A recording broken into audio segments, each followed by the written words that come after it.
قرآن مجید فرقان حمید کے دوسرے پارے میں جو پہلے دو رکوع ہیں ان کے اندر دو مضامین اللہ کریم نے بیان فرمائے ہیں۔ سب سے پہلے تو تبدیلی قبلہ کی بات ارشاد فرمائی گئی ہے۔ اہل یہود یہ طعنہ دیتے تھے کہ دین نیا لے آئے ہیں لیکن قبلہ وہی ہمارے والا پرانا ہے، تو نبی کریم علیہ السلام نے مدینہ منورہ میں بھی 16-17 مہینے بیت المقدس کی طرف منہ کر کے نماز ادا فرمائی۔ ایک دن ظہر کی نماز حضور پڑھا رہے تھے تو دل میں خیال آیا کہ اللہ کبھی قبلہ تبدیل ہو جائے۔ 2 رکعتیں حضور نے بیت المقدس کی جانب منہ کر کے نماز پڑھی، اور حضور نے جیسے ہی اپنی توجہ آسمان کی طرف فرمائی تو رب کریم نے فرمایا، محبوب ہم آپ کا بار بار آسمان کی طرف دیکھنا ملاحظہ کر رہے ہیں، آپ جدھر منہ کریں گے ہم ادھر ہی قبلہ بنا دیں گے۔ تو اللہ تبارک و تعالی نے قبلے کو تبدیل فرما دیا اور فرمایا یہ آزمائش ہے، یہ آزمائش ہے پیروی کرنے والوں کے لیے۔ بہت سارے لوگ ایسے ہوں گے جو الٹے پاؤں پھر جائیں گے کہ کل قبلہ اور تھا اور آج قبلہ اور ہے، لیکن بہت سارے ایسے ہیں، بلکہ سارے ہی ایسے ہیں، انہوں نے سوال ہی کوئی نہیں کیا۔ ان کی توجہات کا قبلہ میرے نبی کریم علیہ السلام کی ذات ہے، کوئی سوال نہیں کیا۔ حضور کے پیچھے صحابہ نے نمازیں ادا کی۔ پھر انہی 2 رکوعوں کے اندر اللہ تبارک و تعالی نے اس بات کی بھی وضاحت فرمائی کہ اب مسلمان جہاں کہیں سے بھی آئیں وہ اپنا رخ مسجد الحرام کی طرف کر لیں، بیت اللہ شریف کی طرف کر لیں اور اسی طرف منہ کر کے وہ نماز پڑھیں۔ اور انہی ابتدائی 2 رکوع جو ہیں ان کے اندر اللہ تعالیٰ نے یہ بھی بیان فرمایا کہ مسلمان درمیانی امت ہے، امت وسط ہے، اس کا ہر کام افراط و تفرید سے پاک ہے، یہ ہر کام میں معتدل ہے۔ اور اسی کے اندر اللہ نے یہ بھی بیان فرمایا کہ قیامت میں باقی جو ساری امتیں ہوں گی وہ سرے سے مکر ہی جائیں گی کہ ہمیں تو کسی نے تبلیغ کی نہیں، وہ اپنے انبیاء کرام علیہم السلام کا تبلیغ کرنا بھول ہی جائیں گے، وہ مکر جائیں گے۔ تو رب کریم پھر نبی کریم علیہ السلام کی امت کو ارشاد فرمائے گا کہ کیا تم گواہی دیتے ہو کہ نبیوں نے تبلیغ کی؟ تو اللہ تبارک و تعالی اس امت کے علماء کی، صلحاء کی، صوفیاء کی، اولیاء کی گواہی پرانے انبیاء کرام کے حق میں قبول فرمائے گا۔ یہ قرآن مجید پڑھ رہا ہوں، اس امت کے اولیاء، صوفیاء، علماء، راسخون فی العلم، یہ لوگ اٹھ کے گواہی دیں گے کہ ہاں اے اللہ، انبیاء کرام نے تبلیغ کی تھی اور تیری دعوت کو انہوں نے لوگوں تک پہنچایا تھا۔ تو اس وقت باقی ساری قومیں یہ بھی اعتراض کریں گی کہ اللہ یہ تو بعد میں آئے تھے، انہیں کیسے پتا چلا کہ ہمارے انبیاء نے تبلیغ کی ہے؟ تو رب فرمائے گا ہاں بھی بتاؤ تمہیں کیسے پتا چلا؟ اور امت بول کے کہے گی ہمیں مدینے والے محبوب نے بتایا ہے، ہمیں نبی کریم نے بتایا ہے، شہداء علی الناس۔ تو امت گواہی دے گی وَيَكُونَ الرَّسُولُ عَلَيْكُمْ شَهِيدًا، اور فرمایا پھر میرے رسول اپنی امت پر گواہی دیں گے، پھر نبی کریم علیہ السلام امت پر گواہی دیں گے، اور اس طرح اس امت کی گواہی اللہ تبارک و تعالی قبول فرما کے باقی سارے انبیاء کرام علیہ السلام کے تشریف لانے کو قبول فرمائے گا، اور اس گواہی کو منظور کر کے اب امتوں پر حد جاری کی جائے گی کہ تمہیں تبلیغ کی گئی تھی، پھر تم نے اس بات کو قبول کیوں نہ کیا۔ پھر جب بڑھتے ہیں نا دوسرے سے تیسرے رکوع کی جانب، تو اس میں اللہ تبارک و تعالی نے دوسرے رکوع سے پہلے ایک بڑا خوبصورت فرمان جو بڑا زبان زد خاص و عام ہے، ارشاد فرمایا فَاذْكُرُونِي أَذْكُرْكُمْ، تم مجھے یاد کرو میں تمہیں یاد کروں گا، وَاشْكُرُوا لِي وَلَا تَكْفُرُونَ، اور میرا شکریہ ادا کرو ناشکری نہ کرو۔ وہ پیر مہر علی شاہ صاحب، کتھے مہر علی، کتھے مہر علی، کتھے وہ پیر صاحب پاک پتن شریف تشریف لے گئے تو وہاں نعرہ لگ رہا تھا حق فرید یا فرید۔ کچھ لوگ ہوتے ہیں نا فٹافٹ اعتراض کرتے ہیں، تو ایک صاحب نے پیر صاحب سے کہا یہ کیا نعرہ لگ رہا ہے؟ تو آپ فرمانے لگے یہ قرآن سچا ہو رہا ہے۔ کہا کیا مطلب؟ فرمایا اللہ کا وعدہ ہے تم میرا ذکر کرو میں تمہارے چرچے کرا دوں گا۔ تو فرمایا فرید الدین نے ساری زندگی رب رب کیا ہے، اب ان کے جانے کے بعد اللہ فرید فرید کروا رہا ہے۔ تو اس سے آگے جب ہم چلتے ہیں دوسرے سے تیسرے رکوع میں تو بڑی معروف آیات، یا ایھا الذین آمنوا استعینوا بالصبر والصلاۃ ان اللہ مع الصابرین، صبر کا حکم دیا گیا، اور جو صبر کرے اس کو اللہ نے اپنی معیت کی بشارت سنائی۔ پھر جو اس کے رستے میں قتل ہو جائیں انہیں مردہ کہنے سے منع کیا۔ پھر فرمایا تمہیں مشقت جھیلنی پڑے گی، تمہیں آزمایا جائے گا، تمہیں بھوک سے، پھلوں اور جانوں کی کمی سے، خوف سے آزمایا جائے گا، اور پھر جو صبر کرے گا فرمایا اسے اللہ تعالیٰ بشارت بھی عطا فرمائے گا، اور اس پر رب کریم اپنی رحمتوں کا نزول بھی فرمائے گا، اور فرمایا یہی وہ لوگ ہیں ہم المہتدون، جن کو صبر کرنا آتا ہے، جن میں حوصلہ ہے، جن میں تحمل مزاجی ہے۔ فرمایا یہی وہ لوگ ہیں جو اپنے رب کی طرف سے ہدایت پر ہیں۔ اصل ہدایت اس آدمی کے پاس ہے جس میں پھر کوئی صبر بھی ہے، کوئی حوصلہ بھی ہے، کوئی سکون بھی ہے۔ پھر اس سے آگے جب ہم بڑھتے ہیں تو اللہ تبارک و تعالیٰ نے تھوڑے سے مسائل حج بیان فرمائے۔ پھر اس سے آگے جا کے اللہ تبارک و تعالیٰ نے اپنے رب ہونے کی کچھ نشانیاں، کچھ علامتیں بیان فرمائیں، اور وہ والی علامتیں بیان فرمائیں جو انسانی شعور کے مطابق ہیں، جن کو انسان روز دیکھتا ہے۔ فرمایا زمین آسمان کے پیدا کرنے میں اور رات اور دن کے اختلاف ہونے میں، کہ جب رات ہوتی ہے تو دن نہیں ہوتا، اور جب دن ہوتا ہے تو پھر رات نہیں ہوتی۔ اور فرمایا یہ جو منو ٹنو وزن لے کے دریا اور کشتی سمندر میں چلتی ہے، فرمایا اس میں، اور جب ہم آسمان سے پانی برسا کر زمین سے پھل اگاتے ہیں تو یہ ساری چیزیں دیکھ کے سمجھ جاؤ یہ خود نہیں بنی، انہیں کوئی بنانے والا ہے، انہیں کوئی بنانے والا ہے۔ ان آیات کے اندر اللہ تبارک و تعالیٰ نے اپنے ہونے کی علامتیں بیان کی، اور پھر اسی مضمون میں آگے جل کے فرمایا کہ جب میرے بندے میری یہ نشانیاں دیکھتے ہیں تو والذین آمنوا اشد حبا للہ، پھر ایمان والے اپنے رب سے شدید محبت کرتے ہیں، پھر وہ اپنے رب سے شدید محبت کرتے ہیں۔ اور پھر اللہ تعالیٰ نے اسی رکوع میں آگے جا کے ارشاد فرمایا کہ بنایا سارا کچھ تمہارے لیے ہے، بنایا سارا کچھ، یہ چوتھے سے پانچواں رکوع آپ دیکھیں گے، فرمایا بنایا سارا کچھ تمہارے لیے ہے، پر تم نے وہ کھانا ہے جس کے کھانے کی تمہیں اجازت دی گئی ہے، حلالا طیبا، پاکیزہ چیز، سارا کچھ تمہارے لیے ہے، پر جس کی اجازت ملے تم نے وہی۔ کچھ چیزوں کی یہاں کھانے کی ممانعت ہے، لیکن جنت میں وہ چیزیں کھانے کی اجازت ہوگی۔ تو فرمایا تم حلال اور طیب چیز کھاؤ، شیطان تو تمہیں بے حیائی کا اور برائی کا حکم دیتا ہے، لیکن تم اس طرف آؤ جس چیز کا تمہارا رب تمہیں حکم ارشاد فرماتا ہے۔ پھر اللہ تبارک و تعالیٰ نے اسی پارے کے اندر، انہی آیات مقدسہ کے اندر، چوتھے سے پانچویں رکوع میں 4 ان چیزوں کا بیان فرمایا جو قطعی طور پر حرام ہے۔ 4 وہ چیزیں جو قطعاً حرام ہیں، ان میں سب سے پہلے ارشاد فرمایا کہ مردار، جو جانور ذبح نہ کیا جائے اور بغیر ذبح کے مر جائے وہ کھانا حرام ہے۔ پھر ارشاد فرمایا بہتا ہوا خون، یہ بھی حرام ہے۔ اب آپ کہیں گے وہ تو خون لگتا ہے روز لوگوں کو، وہ تو لگتا ہے، بوتلوں کی بوتلیں نوجوان خون دیتے ہیں۔ تو اس میں ہمارے بزرگوں نے مسئلہ یہ بیان فرمایا کہ ضرورت کے لیے دینا جائز ہے، مجبوری ہو تو پھر خون دینا، جس طرح انسان مر رہا ہو تو اس کے لیے مردار کھانا بھی جائز ہے۔ تو کوئی بیمار، اتنا بیمار کہ اب ڈاکٹر کہے کہ سوائے خون کے کوئی اور چارہ نہیں ہے تو وہ دینا جائز ہے، بالکل، جو دے گا اللہ اسے اجر بھی عطا فرمائے گا۔ تو اسی طرح تیسرے نمبر پر سور کا گوشت،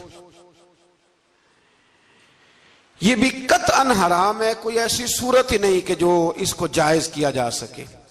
اور پھر اللہ تبارک و تعالیٰ نے اسی آیت میں اس کا بھی ذکر فرمایا جس پر لوگ عقیدے کے لحاظ سے بڑا دھوکہ دیتے ہیں۔ فرمایا وما اہل بہ لغیر اللہ، اور وہ جس پر وقت ذبح غیر اللہ کا نام لیا جائے، جس پر وقت ذبح، جس پر غیر اللہ کا نام لیا جائے وہ جانور بھی حلال ہے۔ اس آیہ مبارکہ کو سامنے رکھ کے نا بڑا الجھاؤ پیدا کیا جاتا ہے، جس پر غیر کا نام آ گیا وہ حرام ہو گیا، لہذا کسی نے کہہ دیا کہ یہ بکرا غوث اعظم کے نام کا رکھا ہے تو یہ حرام ہے، اور کسی نے کہا کہ یہ میں نے 11ویں شریف کے لیے دمبا رکھا ہے قربانی، حضور غوث اعظم کے سال ثواب کے لیے دوں گا تو یہ درست نہیں۔ تو بھئی یاد رکھو وقت ذبح، یہاں تمام مفسرین نے یہی لکھا ہے کہ وقت ذبح کسی اور کا نام لیا تو پھر وہ حرام۔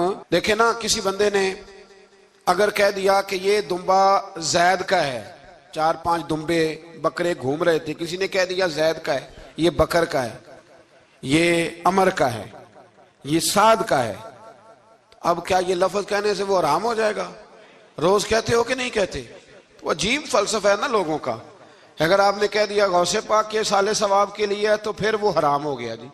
تو اگر یہ کہا جائے کہ میں نے بیٹے کے عقیقے کے لیے رکھا ہے، پھر بھائی اگر ولیمے کے لیے رکھا ہو تو وہ تو کہہ رہا ہے میں نے بیٹے کے لیے رکھا ہوا ہے، حالانکہ بکرا تو اللہ کے نام کا ہے۔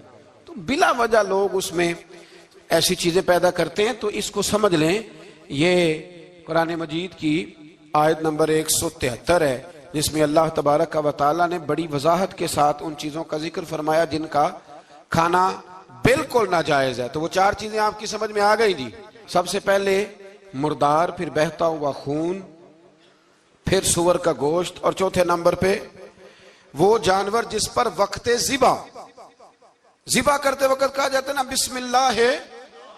ہاں، اب مرغا خریدنے جاؤ گے نا تو اس سے کہنا ذرا اونچا پڑے۔ میں نے ایک سے پوچھا، میں نے کہا تو تکبیر ہی نہیں پڑھتا؟ کہتا میں نے پکی پڑھ کے چھری پہ پھونک لی ہے۔ تو میں نے کہا یہ کون سا نیا دین نکلا ہے؟ کہتا چھری پہ پھونک لی ہے تو اب پکی ہو گئی چھری۔ تو میں نے کہا چھری کے ساتھ اگر کسی نے پیاز کاٹ لیا تو پھر تیری پھونک کا کیا بنے گا؟ تو وہ تو گئی نا جی۔ تو اس لیے یہ جانور جب حلال ہوگا جب کہا جائے گا بسم اللہ ہے اللہ اکبر۔ پھر آگے 5ویں سے 6 رکوع میں جو پہلی آیت ہے نا، اس میں اللہ تعالیٰ نے ایک چیز کے بارے میں نصیحت فرمائی ہے۔ جب یہ قبلے کی تبدیلی کی بات ہوئی تو یہودی بھی اپنے قبلے پر اصرار کرنے لگے، عیسائی بھی اپنے قبلے پر اصرار کرنے لگے۔ وہ کہنے لگے مشرق کی جانب منہ کر کے نماز پڑھنی ہے، یہ کہنے لگے مغرب کی جانب منہ کر کے نماز پڑھنی ہے۔ تو اللہ کریم نے فرمایا یہ تو نیکی نہیں کہ منہ مشرق کی جانب کرو یا مغرب کی جانب کرو۔ تو یا اللہ نیکی کیا ہے؟ فرمایا نیکی وَلَٰكِنَّ الْبِرَّ مَنْ آمَنَ بِاللَّهِ وَالْيَوْمِ الْآخِرِ، فرمایا نیکی تو یہ ہے کہ اللہ اور آخرت پر ایمان لاؤ۔ نیکی ایمان کا نام ہے۔ پھر فرمایا فرشتوں پر، کتابوں پر، نبیوں پر ایمان لاؤ، اور اپنا مال خرچ کرو اللہ کی محبت میں، رشتہ داروں پر، یتیموں پر، مسکینوں پر، مسافروں پر، مانگنے والوں پر، غلام آزاد کرانے کے لیے۔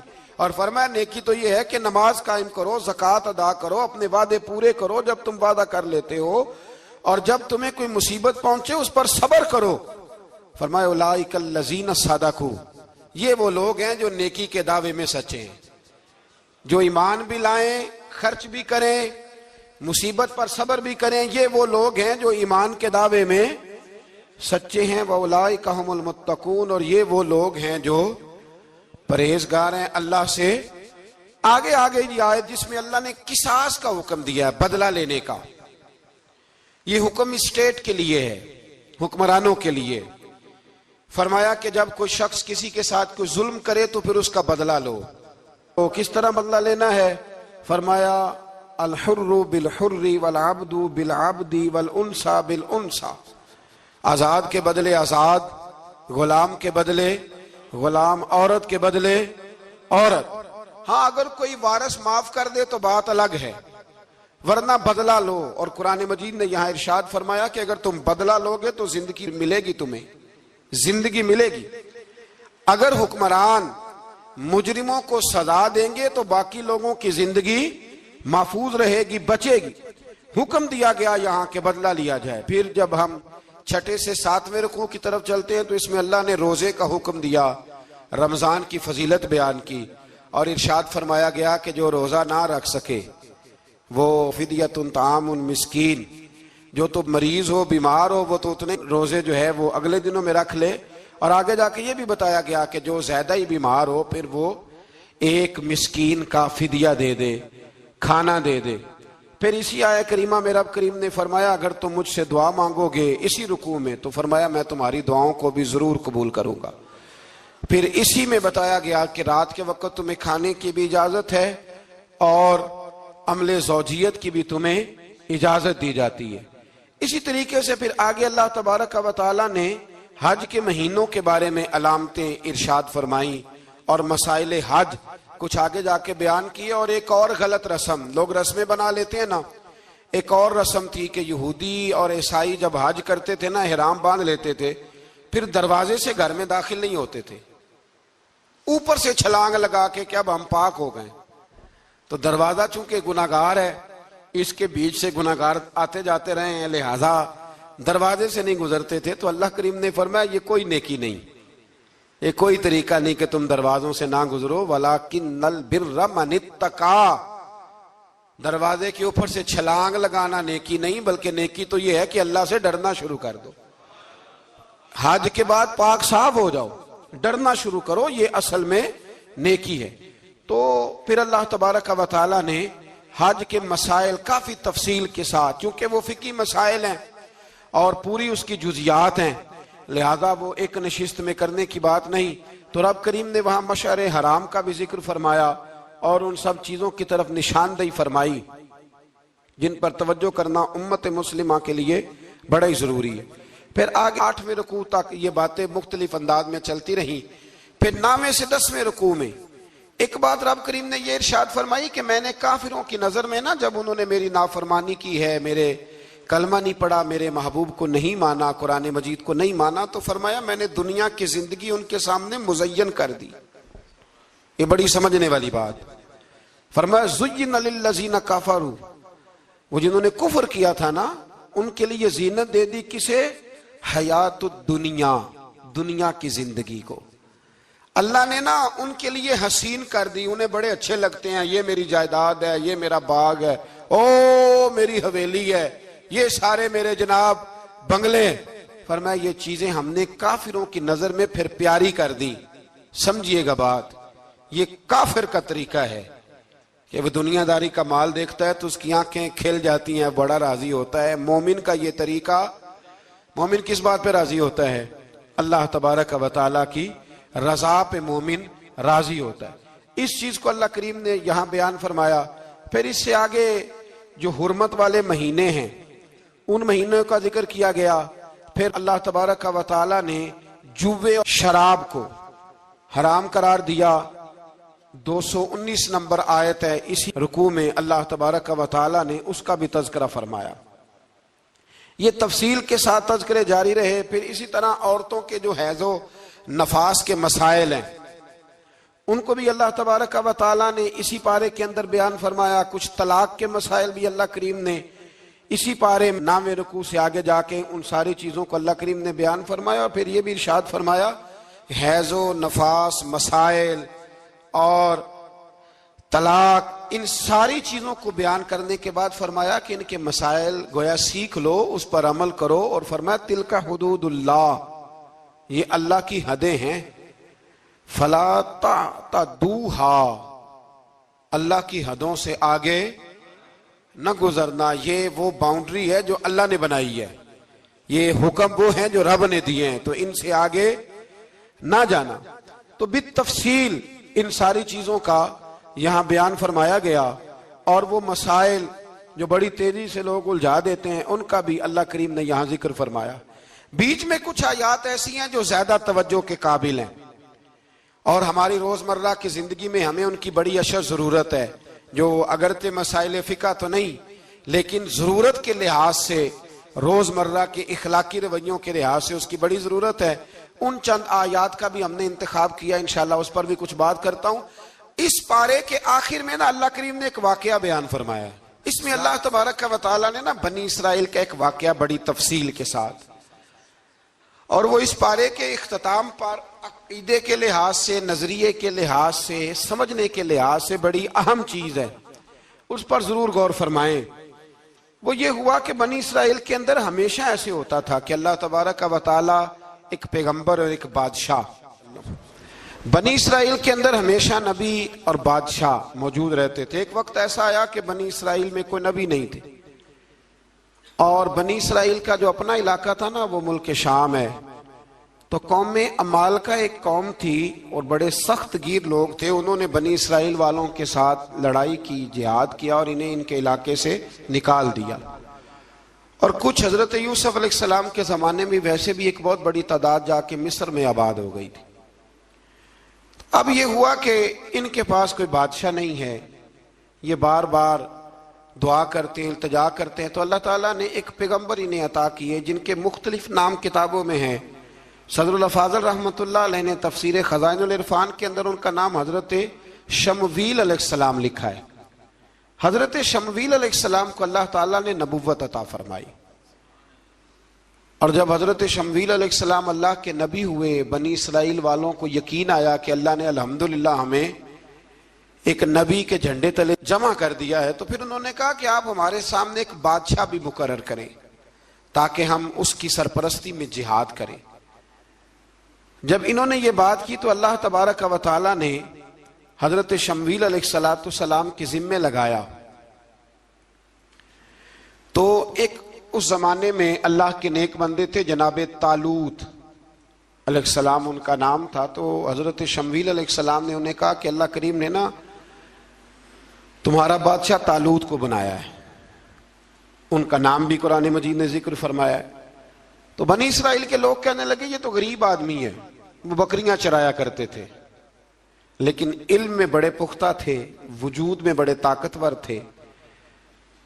تو کہا کہ یہ تو غریب آدمی ہے، تو ہم تو زیادہ حق رکھتے تھے کہ ہمیں بادشاہ بنایا جائے. تو حضرت طالوت علیہ السلام کے بادشاہ بننے کے بعد حضرت شمویل علیہ السلام نے جو بات کی اللہ کریم نے اسے قرآن مجید میں بیان فرمایا. رب فرماتا ہے بسطتاً فی العلم والجسم، اسے اس لیے تمہارا بادشاہ بنایا گیا ہے کہ اسے ہم نے کشادگی دی ہے، علم میں بھی اور جسم میں بھی.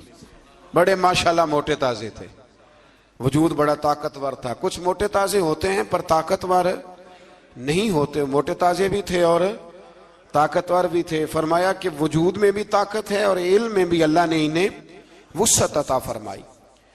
تو بنی اسرائیل والے کہنے لگے جی نہیں جی کوئی بندہ اور آ جائے، یہ ہمارا بہت بڑا مسئلہ ہے نا جی، ہر ایک کی مرضی کی نہ تو بات ہو سکتی ہے اور نہ ہر بندہ ہر ایک کی مرضی پر پورا. کہنے لگے نہیں جی کوئی اور ہونا چاہیے تھا، ہمیں کیسے پتا چلے گا کہ اللہ نے مقرر کیا ہے. بڑی خاص بات ہے، اس کو سمجھیے گا، یہ سارا مضمون آپ کو ملے گا اسی پارے کے آخر میں. آپ پڑھیں گے نا جی تو یہ سارا مضمون آپ کو ملے گا، اور آپ اگر سرسری نظر سے بھی اس کا مطالعہ کریں گے نا جا کے قرآن شریف کھول کے 15ویں سے 16ویں رکوع میں، آپ خوش ہوں گے کہ آپ کتنے اچھے نظریے اور عقیدے کے ماننے والے ہیں. تو جب کہا نا کہ طالوت کو ہمارا بادشاہ بنایا گیا تو دلیل کیا ہے، تو قرآن کہتا ہے کہ حضرت شمویل علیہ السلام نے فرمایا کہ تمہارا ایک تابوت تھا، ایک صندوق تھا تمہارے پاس، وہ صندوق تمہارا قوم عمالقہ اٹھا کے لے گئی تھی. ان کے بادشاہ ہونے کی دلیل یہ ہے کہ اللہ تمہارا وہ صندوق تمہیں واپس کر دے گا، وہ تمہارا صندوق تمہیں واپس کر دے گا. اس صندوق میں کیا ہے؟ وہ حضرت آدم جنت سے ساتھ لے کے آئے تھے. اس میں تھا کیا؟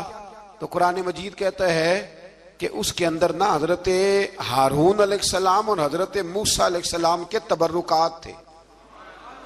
تبرکات. کل میں ایک مولوی دیکھ رہا تھا بیچارہ، ایک بندہ نا مسجد نبی کے ساتھ غلاف اور شاید کوئی کفن تھا، وہ مسجد نبی کی دیواروں سے مس کر رہا تھا. تو وہ کہہ رہا تھا نہیں اس سے کیا ہوتا ہے، تبرک کوئی چیز نہیں، اچھے اعمال کی وجہ سے بندہ بخشا جائے گا. میں نے کہا تو مجھے ملے تو میں تجھے بخاری کھول کے دکھاؤں کہ حضرت عبد الرحمن ابن عوف جنہیں حضور نے قطعی جنتی کہا، حضور کے وجود پر کرتا دیکھ کے کہنے لگے حضور بڑا ہی سونا لگ رہا ہے. تو فرمایا تجھے چاہیے حضور مل جائے تو کیا ہی بات ہے. نبی پاک نے عطا کیا تو صحابہ کہنے لگے عبد الرحمن آپ کو تو ضرورت نہیں تھی، آپ کے پاس تو بڑے لباس ہیں، تو یہ کرتا حضور نے قبول کر لیا، کوئی لے کے آیا اور آپ نے مانگ لیا. تو وہ رو پڑے، کہنے لگے پہننے کے لیے نہیں مانگا، یہ حضور کے جسم سے لگ گیا ہے، میں نے کفن بنانے کے لیے مانگا ہے. تو کہتا ہے حضور کے تبرک میں خیر کوئی نہیں. اور آپ یقین کریں ان لوگوں پہ حیرانگی ہے، ہم نے بھی مرنا ہے نا جی، بڑی جلدی قبر میں جانا ہے، وقت کا کچھ پتہ نہیں، لیکن اتنے اندھے ہو کر لوگ چیزوں کو دیکھتے ہیں اور اس تیزی کے ساتھ گمراہی پھیلاتے ہیں. مجھے باقاعدہ کسی نے ویڈیو بھیجی اور کہنے لگا جی دیکھیں کتنی اچھی بات کر رہا ہے، لوگوں کو سمجھائیں. تو میں نے کہا نہیں، اس کو سمجھانے کی ضرورت ہے. اور میں نے اس کو دیکھا ہے، وہ جو لال رومال والا ہے، میں نے دیکھا ہے وہ ڈھونڈ ڈھونڈ کے جاہلوں کو پکڑتا ہے، تلاش کرتا ہے، اور اگر کوئی مل جائے بات بتانے والا تو پھر وہ خود پکڑا جاتا ہے، اور کئی دفعہ پکڑا گیا تو نکل گیا ہے۔ اللہ تعالی ہمیں سمجھنے کی توفیق دے، ہم سیانے ہو جائیں تو یہ دور دور تک نظر نہیں آئیں گے انشاءاللہ۔ تو وہ تابوت آئے گا، بنی اسرائیل والوں سے کہا تابوت میں کیا تھا سن لو، اور یہ قرآن مجید ہے۔ آج میری ماننا یہ 15 سے 16 رکوع ضرور ہی پڑھنا کہ وہ آخر تابوت میں کیا تھا، کھولنا ذرا۔ قرآن مجید کہتا ہے کہ حضرت موسیٰ علیہ السلام اور حضرت ہارون کے تبرک تھے، تو تبرک کیا تھے؟ تمام مفسرین نے لکھا ہے کہ حضرت موسیٰ کا ایک کرتا تھا، ایک ڈنڈا تھا، جوتے تھے، اور جناب ہارون علیہ السلام کا امامہ شریف تھا، اور تورات کی کچھ تختیاں تھی۔ تو اس کا فائدہ کیا تھا؟ اس تابوت کا فائدہ یہ تھا کہ بنی اسرائیل والے جب اپنے دشمنوں سے لڑتے تھے، تابوت سامنے رکھ کے دعا مانگتے تھے، اللہ انہیں کامیابی عطا کر دیتا تھا۔ تو قوم عمالقہ کو بھی پتہ چل گیا کہ صندوق میں کچھ ہے جس کی وجہ سے یہ کامیاب ہو جاتے، وہ صندوق اٹھا کے لے گئے۔ اب ان کی کم بختی یہ، کم نصیبی یہ کہ انہوں نے جا کے اسے روڑی پہ پھینک دیا۔ جب روڑی پہ پھینکا تو ان کے اندر بیماریاں آ گئیں، وبائیں پھوٹ پڑی، مرنے لگے، وجود پھولنے لگا۔ پھر ان کے دلوں میں بات آئی کہ یہ ہم نے اس صندوق کی بے ادبی کی ہے۔ صندوق میں کیا ہے؟ تبرکات۔ ہمیں کہتے ہیں جی نالین کا نقشہ کیوں لگایا ہے؟ تمہارے تو بزرگوں کا عقیدہ ہے سر پہ رکھنے کو مل جائے اگر نقش نالے پاک حضور تو پھر کہیں گے کہ ہاں تاجدار ہم بھی ہیں۔ تو کہا کہ اس کے اندر یہ تبرکات تھے، انہیں بھی سمجھ میں آئی، تو انہوں نے نا بیل گاڑی منگائی اور وہ صندوق اٹھا کے اس کے اوپر رکھ دیا۔ اب کیا ہوا؟ قرآن کہتا ہے کہ فرشتوں نے نا اس صندوق کو وہاں سے اٹھایا۔ مفسرین نے لکھا اس کا معنی یہ بھی ہو سکتا ہے کہ اس بیل گاڑی کو ڈائریکشن پہ لگایا، ادھر سے حضرت شمویل علیہ السلام نے جناب طالوت کو بادشاہ بنا دیا، اور ادھر سے وہ صندوق چل پڑا۔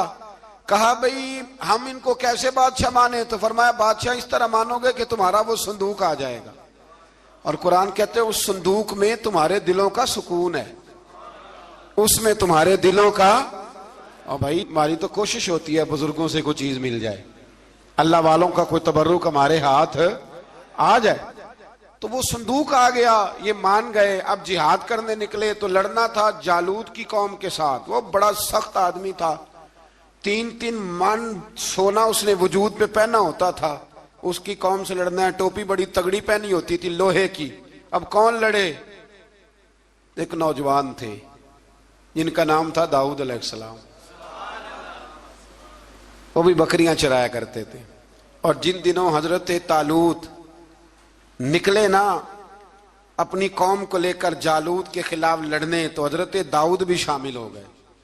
اللہ جب کسی کو نوازتا ہے نا تو پھر خاص ہی کرم نوازی کرتا ہے۔ مفسرین نے لکھا جب یہ جا رہے تھے نا، وہاں جا رہے تھے تو رستے میں انہیں 3 پتھر مل گئے، انہوں نے وہ تینوں پتھر اٹھا لیے۔ اس زمانے میں پتھر پھینکنے کے لیے چھوٹی چھوٹی لوگوں کے پاس چیزیں ہوا کرتی تھیں، اس کو کوپھن بھی لوگ کہتے تھے، منجنیق، اس کو سامنے رکھ کے پھر بنائی گئی۔ تو آپ کے پاس بھی وہ آلہ تھا جس سے دشمن پر پتھر مارے جاتے تھے، تو آپ وہ مشین لے کر، وہ آلہ لے کر وہاں پہنچے ہوئے تھے، 3 پتھر آپ کے پاس تھے۔ آپ فرماتے اس دن میں بڑا بیمار تھا، اتنا بیمار تھا کہ میرا رنگ پیلا ہو گیا۔ اب وہ جالوت کے سامنے کوئی نہیں جاتا تھا، تو جناب طالوت کہنے لگے کہ جو جالوت کو مارے گا نا، یعنی ان کے بادشاہ کو اس قوم کے، تو میں اسے اپنی آدھی سلطنت بھی دے دوں گا اور اپنی بیٹی کا نکاح بھی اس کے ساتھ کر دوں گا۔ دیکھیں اللہ نوازتا ہے تو کس انداز میں نوازتا ہے۔ تو حضرت داؤد کہتے ہیں وہ دور کھڑا تھا تو میں نے نا 3 پتھر مارے۔ بھئی ہمت کرنا تو ہمارے ذمہ ہے کہ نہیں؟ میری ملت کا جوان کہتا ہے میں نے کرنا کرانا کچھ نہیں، یعنی اگر آپ کہیں نا کچھ کرو تو پھر وہ کوئی کام کرنے کی مطلب معاملہ۔ وہ مجھے کل ایک سنگی کہہ رہے تھے، کہنے لگے جی اللہ کے فضل سے کچھ بھی نہیں کرنا پڑا، مرشد نے نظر کر دی۔ میں کہا میں ملن گی تو میں انہوں نے سمجھاواں گا کہ کچھ کرا کے نظر کریا کرو، کیونکہ میرے وہ دوست ہیں، میں انہیں جانتا ہوں، نظر میں بڑا کچھ ہوتا ہے، لیکن اللہ بھی تو بندے پہ بڑی نظر رحمت کرتا ہے نا. لیکن کہتا ہے 5 نمازیں پڑھ، رمضان کے روزے رکھ، زکوٰۃ فرض ہو تو ادا کر، یہ سارے کام کر، سچ بول، دیانتداری کر، پھر میں اپنے فضل سے تجھے جنت عطا کروں. تو یہ جو رویہ ہم نے بنایا یہ درست نہیں. تو فرماتے ہیں 3 پتھر میں نے مارے، اللہ نے اتنا فضل کیا کہ وہ بھی مر گیا، اور اسے چھو کے میرے پتھر آگے بڑھے تو اس کی فوج کے 30 آدمی بھی مر گئے. 3 پتھروں سے 31 بندے اللہ نے مار دیے. فرماتے اس لیے کہ ہاتھ میرے تھے اور طاقتیں میرے رب کریم کی تھی. تو حضرت داؤد علیہ السلام کے حصے میں جناب طالوت کی صاحبزادی بھی آئی، آدھی سلطنت بھی آئی. کافی سال حضرت طالوت حیات رہے، پھر ان کا وصال ہو گیا تو ساری سلطنت حضرت داؤد کو ملی، اور پھر اللہ تبارک و تعالیٰ نے انہیں نبوت بھی عطا فرمائی.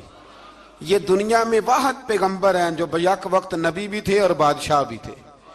اور پھر اللہ نے فضل فرمایا، انہوں نے بڑی بڑی فتوحات کی. اور پھر حضرت داؤد کے صاحبزادے کا نام حضرت سلیمان علیہ السلام، پھر ان کے صاحبزادے کا نام حضرت. تو یہ ہوا کیسے؟ یہ سارا کچھ اللہ تبارک و تعالیٰ کے فضل سے ہوا، اس کے کرم سے ہوا. اب اس واقعہ سے ہمیں کیا پتا چلتا ہے؟ ہمیں یہ پتا چلتا ہے کہ رب جب فضل فرمائے نہ کسی پہ بھی، تو ہمیں اس بندے کو دیکھ کے راضی ہونا چاہیے، کوئی شکوہ نہیں کرنا چاہیے. اور دوسری بات یہ سمجھ لینا چاہیے کہ حکومتیں، مال، دولت یہ صرف سیاستوں سے نہیں ملتی، یہ خدا کے فضل سے ملتی. اور یہ بھی سمجھ لینا چاہیے کہ جو بزرگوں کے تبرکات ہوتے ہیں ان کی کیا ہی بات ہوتی ہے. چند باتیں ایسی تھیں کہ میرا دل کرتا تھا ان کو دہرایا جائے، اور خاص کر کے ان باتوں پر توجہ کی جائے. یہاں نا اللہ تبارک و تعالیٰ نے ان باتوں میں سے ایک بات کا ذکر فرمایا ہے. یہاں 207 نمبر جو آیت ہے نا اسی پارے کی، اس میں اللہ کریم نے فرمایا کچھ لوگ ایسے ہیں جو اپنی جانیں ہی اللہ کے حوالے کر دیتے ہیں. زندگی کا مقصد دین ہوتا ہے، لٹا دیتے. یہ نازل کب ہوئی؟ یہ آیت مبارکہ حضرت صہیب رومی کے بارے میں نازل ہوئی. حضرت صہیب رومی رضی اللہ تعالیٰ عنہ بڑے مالدار تھے. مکے سے جب چلے نا تو سارا مال مکے میں چھوڑ دیا، اس لیے کہ اللہ کے رسول مدینے چلے گئے. فرماتے ہیں پھر میں نے مال و دولت کی پرواہ نہیں کی، پھر میں نے یہ سوچا کہ میں نے اپنے حبیب کے پاس جانا ہے. سارا مال ایک جگہ پہ دبایا، اور فرماتے ہیں میں مدینہ طیبہ کے لیے جب نکلا تو کفار نے، قریش مکہ نے روکا، ہم نہیں جانے دیں گے. تو حضرت صہیب رومی فرمانے لگے بھئی سنو، میں کمزور نہیں، میں طاقتور آدمی ہوں، اور تم میں سے کوئی ایسا مائی کا لال نہیں جو تیر چلانے میں مجھ سے زیادہ سیانا ہو، تلوار چلانے میں مجھ سے زیادہ عقل مند ہو. جانا مدینے میں نے ہے. اب یہ ہے کہ تم بتاؤ میرے ساتھ تیروں تلواروں سے لڑو گے یا میں تمہیں ایک سودا بتاؤں وہ سودا کرو گے؟ قریش کہنے لگے سودا کیا ہے؟ کہنے لگے میرا بڑا مال ہے، میں مکے میں دفن کر کے آیا ہوں، تم مجھے مدینے جانے دو، میں تمہیں سارے مال کا پتہ بتا دیتا ہوں. ہزاروں لاکھوں میں تھا مال تجارت. دیکھیں جب صحابہ مدینے جاتے تھے تو کتنی قیمت دے کے جایا کرتے تھے. تم مجھے جانے دو، میں تمہیں وہاں کا پتہ بتاتا ہوں. انہوں نے کہا جی بات ٹھیک ہے، آپ پتہ بتا دے. حضرت صہیب نے ساری زندگی کی جمع پونجی ہزاروں لاکھوں میں ساری دے دی اور مدینے کے لیے تیار ہو گئے. اللہ کریم نے اس بات کو بڑا ہی پسند فرمایا اور فرمایا وَمِنَ النَّاسِ مَن يَشْرِي نَفْسَهُ ابْتِغَاءَ مَرْضَاتِ اللَّهِ. فرمایا کچھ لوگ ایسے ہیں جو اپنی جانیں ہی بیچ دیتے ہیں اللہ کی رضا حاصل کرنے کے لیے. اپنی جانیں بیچ دیتے ہیں. نَفْسَهُ ابْتِغَاءَ مَرْضَاتِ اللَّهِ، اللہ کی رضا حاصل کرنے کے لیے اپنی جانوں کو بیچ دیتے ہیں. تو فرمایا پھر اللہ کیا کرتا ہے؟ فرمایا واللہ رؤوف بالعباد، پھر اللہ بھی اپنے بندوں پر بڑا ہی رحم فرمانے والا ہے. جب یہ سارا مال دے کے مدینے پہنچے نا تو ان کے استقبال کے لیے جناب عمر پہلے سے موجود تھے.